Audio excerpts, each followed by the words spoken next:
Hello, welcome back to another video. Today I'm going to read a story that I made. Segment 1. William drove his car down the road. Gravel was roaring underneath the tiles, the wind howling by. The trees on the side of the road lacked leaves, giving the impression of death and gloom in the remaining evening light.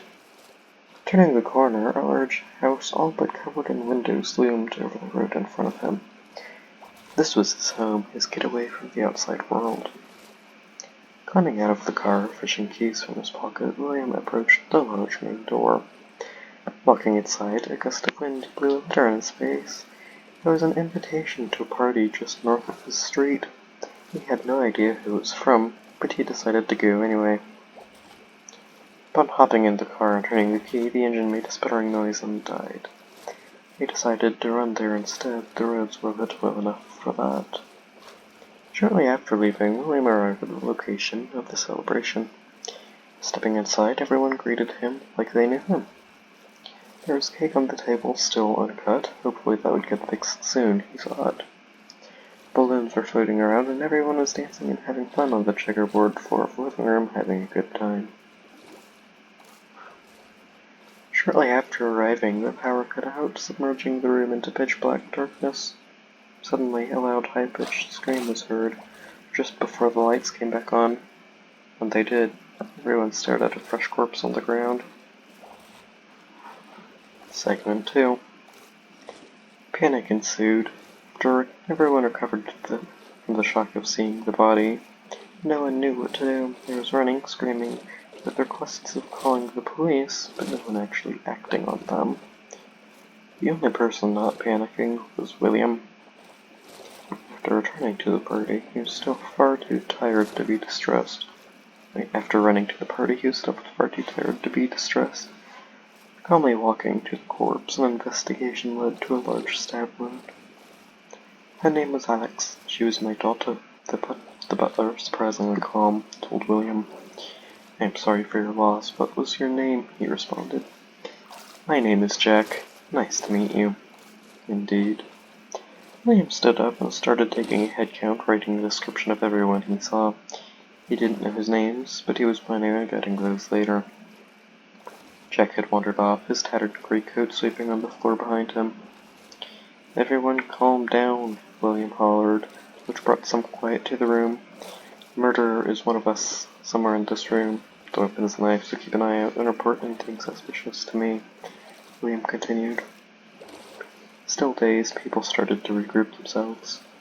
After some shuffling, everyone formed a group of 3 or 4 people, all in the checkerboard-floored living room, except for one dark-clothed figure lurking in the corner. You over there, what's your name? William called over. James, the cloaked man responded, his shattered glasses distorting his eyes. Go with that group over there, the one with 2 people. The more people, the better, William responded, while writing down the title. And you, over there, don't hug all the cookies. They may help calm people down, he called, after a blonde-haired woman who held multiple cookies in her hands. Grudgingly, she puts them back. Segment 3. The door rattled, the bronze doorknob wiggling in its hole. A man, who William found to be named Steve, was trying to leave. It won't open, he cried. It's locked. William walked over and looked out the window, spotting a glint of silver in the trees outside. He pulled out a smartphone, opened the camera, and zoomed in on the item. To the surprise of everyone, the item was a pair of keys belonging to the door. Everyone was trapped in the building. There was no escape. As he was moving the corpse of Alex to a wall, William heard a loud crash. Looking over, a tall, black-haired woman was standing with a shattered chair. She clearly tried to break the window. To his luck, William had found a hammer earlier, hiding in a kitchen drawer. Walking over, he threw the hammer as hard as possible at the window. It simply bounced off. The windows were too strong to break. He heard footsteps entering the room. Turning around, he saw James running at him. Seth, there's been another death. It was Samantha in the back bathroom, he exclaimed. Show me, William responded. Together, they rushed to the bathroom, where another body was seen. No knife wounds this time. She appeared to have been strangled. No idea who killed her, William asked, to which James shook his head. Well, come on then. Let's bring her over to Alex. Try and keep track of the deceased, he continued. More proof was needed, but suspicions were being placed. Segment 4. So I can't decide whether you should live or die, sang Stacy, while cutting some cake. William watched at a distance, keeping an eye on everyone. He had found her name out a while ago. She was the first person he met before the murder. William went and found Jack again to ask for an update. However, there was little information to receive. Still 2 deaths, with no sign of the murderer. They would all need to bust out their best detective skills to prevent more deaths tonight. William scratched his back, his hand sliding next to Jack's coat pocket. He felt an odd lump, but didn't think about it. How was the cake? He asked Stacy. Good. Want some? She responded. There isn't much anymore. But I can split the rest in half, she continued. Yeah, thanks, but I'm glad you're enjoying it. Hopefully tonight won't be too much longer, he responded. Looking around, William saw James lurking in the corner. Jack staring out a window, but everyone else was talking. Tensions were high as people were keeping an eye out for who was causing the deaths. Jack caught William's eye. He had pulled something out of his hoodie and was fiddling with it, but as soon as he saw William looking in his direction, he quickly put it away. Hey, quick question, Samantha called over. Has anyone tried calling the police yet? I don't have my phone with me, but someone must have theirs. Good thought, responded William, pulling out his phone. Ah, no cell service, he grumped. Looking around the room, he saw similar results. Lightning struck in a distance, lighting up the fairly dark room. It was looking less likely anyone would survive tonight. Shuffle on the other side of the room led to a loud argument, loud enough to startle everyone around them. 2 men had pulled firearms on each other, causing everyone else to back away. William was unsure of their names, so he didn't immediately know how to react. One of the red flannel shirt was extremely angry, however, so words probably wouldn't work. Well, Charlie over here, he's the murderer, I know it, Plaid Shirt said. Me, just 'cause I have the weapon means I killed people. You know you would hear gunshots if I used it, right? And besides, by that logic, how do we know it wasn't you, Daniel? You also have a weapon, Charlie retorted, equally angry. No wonder you acted so strange, I thought we were friends. But here you are, wanting to go all shooty on everyone here. How could you? Whoa, calm down, you two. No need to argue. William stepped up. However, his words only made them more upset. This guy here, he's the cause of all this, Daniel responded. Hey now, just because I carry a gun doesn't mean I'm... Blam! Both weapons fired. Time seemed to slow as the bodies of Daniel and Charlie fell to the ground. Both had turned on each other, and now both were dead. Segment 5. 4 dead were lined up against the wall. No one knew for sure who the murderer was, but with both Charlie and Daniel dead, people began to calm down. Everyone seemed to be sure that the problem had been taken of, that the murderer was one of the deceased, and everyone was starting to relax. There was still the issue of leaving the building, however. As everyone was sitting in couches next to the large brick fireplace, William was looking for ways out. Windows and doors were out of the question, so where else could they escape, he thought. He noticed Jack had tensed suddenly and almost frightened. He quickly darted off to the kitchen, closely followed by William. Peering out behind a corner, a glimmer of metal caught his eye. Jack had pulled a knife from his pocket, and even at the distance, William knew it was long enough to be the one that killed Alex.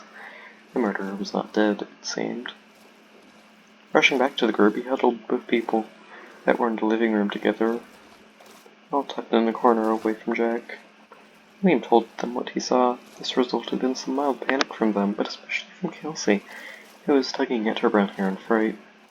But he's my husband. He would never do anything like that, would he? She quickly spoke. I don't know. I haven't been here long enough to know for sure, William replied. Oh no, what will we do? Just stay calm, everything will be okay. William, James burst into the room out of breath. Yes, what is it? Responded William. It's Stacy. She's unconscious. We were hanging out in the back room. She said she wasn't feeling well, so she left for the washroom. Suddenly I heard a loud noise, and when I opened the door, she was on the floor. James almost collapsed from the effort of speaking those words. William rushed to the room, everyone following in his wake. There laid Stacy collapsed on the floor. Jack rushed over, feeling her wrist. No pulse, he said. It was unclear how she died, but the murderer was still alive. Segment 6. Everyone stood in the living room. William was making sure no one left in fear of someone else dying. Jack had been banished to the corner of the room, as he had the knife which killed Alex. "I'm not the one who killed her, promise!" he exclaimed, almost exasperated. "That sounds exactly like what someone who is murdering everyone would say," retorted James. "Whatever," Jack huffed. Everyone remained silent for a few minutes until Steve brought up a discovery. He had found a small syringe by the cake. "Say, Stacy had some cake just before her death, but some of the rest of us had cake and we're still alive."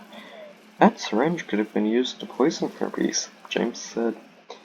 "Yeah, James, I saw you fiddling with something in your hoodie a while ago. Care to share what that was?" Jack all but snapped.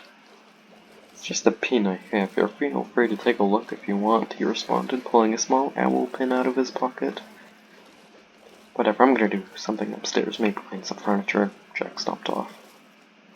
"When out?" asked Steve. "I guess we need to look for ways out," responded William. Windows and doors are out, both locked. "What other ways can we leave?" he continued. "Maybe the chimney," he thought, but a closer look revealed a grate at the top, halting that plan as well.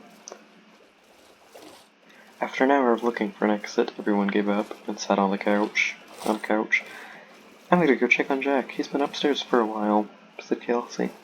"Very well, just be careful," responded William before sitting down on the sofa. For long, a loud noise startled everyone. "Came from upstairs," said Steve. William immediately caught up, marching towards the noise. He shortly arrived at shattered glass from one ornate purple vase surrounding the body of Kelsey. She was still alive, but barely. "It's him," she said in a staggered, raspy voice, as she looked past William. Then she went limp in his arms, dead. Everyone turned around, looking at Jack, who had just entered the room. He had a shocked expression on, horrified at what happened. Segment 7. "Kelsey was right, it's you, Jack," James all but screamed. "Why, we should kill you on the spot, prevent the rest of us from dying," he said as he grabbed the gun from the body of Daniel. Steve was huddled in a corner, trying to blend in with the wall. Whoa, William stepped in. "We don't need to escalate this. Jack, go sit on the couch where we can keep an eye on you," he continued, taking the gun from James and putting it and the knife on a coffee table. Jack huffed and sat in the corner. "Steve, you okay over there?" William continued.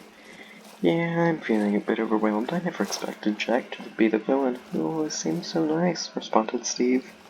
"For the last time, I'm not the murderer. I never laid a finger on Kelsey," Jack exclaimed. "Yes, that's exactly what I would expect the killer to say," James said somehow threateningly and snarkily. Jack had frustration written all over his face. He was clearly mad at that comment. "I would kill you, but I don't want to go down that path of treachery," James continued. "Guys, chill, no need to cut each other's throats," William said while drinking some tea he had made. Steve, clearly bothered by all this, stood up and wandered off. Jack and James glared at each other, but neither continued to chat. All three of them sat around staring at each other for several minutes. "Good talk," continued William as he stood up to put away his now empty tea glass. Upon returning, he had found Jack and James both standing on guard. He had no idea what happened between the two, but it sure wasn't good. "How do you know that? Kelsey said it was you, and now she's dead." "We have all we need to know that you're the killer," James spat. "That's it," Jack said, dashing forward. He grabbed the knife on the table and thrust it deep into James' chest. They both stared in shock at each other until he collapsed on the floor. Jack looked on in horror at what he did before throwing the knife on the ground and running off, tears falling on the floor. Segment 8. William ran after Jack, determined to try and calm him down. If there was any doubt he was a murderer, he had just proved it wrong. "Jack, calm down, it's all right," he called. Footsteps thudded on the floor, a flat, hollow sound. His coat billowed out behind him, almost flying through the air. Ahead of him, James turned a sharp corner, trying to escape. "Leave me alone, I am the murderer," he cried, fleeing from William. "It's all right, I can help," said William. "No, you can't. Leave me be, it's for your own good anyways." Crash. William had slid into a large potted plant while turning a corner, shattering the container and throwing dirt in the air. "Come back, we can sort this out." He tried again, to no avail. Jack just kept on running. After a long and tiring chase, both ended up walking back to his living room. Jack was sobbing and William was trying to calm him down. "It's me, I killed him," Jack whimpered. "It's all right," William responded. "Come, I can make more tea." They both went into the kitchen and started boiling some water. They sat around the smooth white counter for a while, neither talking, waiting for the kettle to finish. Eventually it did, steam flowing out the top. "Now then, let's find some tea," William muttered before opening the pantry. While he did find some tea, it was green tea on the top shelf. He found something else as well. Steve fell out when he opened the door. The side of his throat had a long, deep slash. They both leapt back in surprise, but William quickly recovered and turned to face Jack. Segment 9. This was the finale. To face off against the murderer, everyone else had died to no avail. There had been no escape, everyone else was dead. William and Jack stood, staring at each other. All escape attempts, everyone trying to find and stop the killer, was all in vain. For he had won. He had one victim left, and it was standing right in front of him. "Please don't hurt me," whimpered Jack as William drew Daniel's gun from his pocket. "I'm sorry, but I must for everyone who died," responded William before firing the weapon and removing Jack's life. He had won. He drew a pair of keys from his coat and unlocked the front door. Walking to the shed behind the house, he thought of the events that took place. The letter. He had no idea who it was for, but it was not his. He was tired of junk mail. The first victim, that one was easy. He had set the router outside on a timer just before entering the house, causing it to blip and lose electricity. The second one was also easy. He had simply attacked the one when no one was looking. He still had no idea who she was. The next two deaths, he hadn't actually planned the deaths of Daniel and Charlie. That was a stroke of luck. It had lowered the number of people to kill while also shifting the blame. William managed to unlock the shed and found several red containers filled with some kind of liquid. They said flammable, so he assumed gasoline. Stacy. She had a special death, William thought. It was unexpected compared to the previous murders. He had indeed poisoned the cake, as everyone later found out. Who knew gathering berries from the side of the road could be so deadly? Kelsey, poor Kelsey. She knew who William was, although he wasn't sure how. She meant to stare at him, not Jack, but her eyes were so distorted from the thought landing on her, it probably messed up her vision, which led the blame to Jack. He poured the liquid in and around the house. He couldn't leave any evidence. This was a long process, as the house was large. When he finished, he pulled a box of matches from his coat, lit one up, and set the house ablaze. The death of James had also been lucky, but not surprising. He had hoped something like that would happen, misled Jack's thoughts against himself. While he was in the kitchen, he found Steve crying in a corner, scared and afraid, and while James and Jack were arguing in the living room, William quietly slit Steve's throat and shoved him in the pantry. The long chase after James' death was entirely his desire to show Jack what he had done. William held the letter in his hand, staring at it. This was it, the letter that had started it all, he thought. The house in front of him, covered in blistering heat, was lighting the sky orange. The authorities would shortly arrive, but with the fire there would be no trace of him left. He would no longer receive unwanted letters or junk mail, at least from this address. He tossed the letter into the flames, which quickly tore it to ashes. Then he left, back to his house, never to be bothered again. Hope you guys enjoyed that, and I didn't mean to do that. Hope you enjoyed that, and please subscribe for more videos, and see you next time. See ya.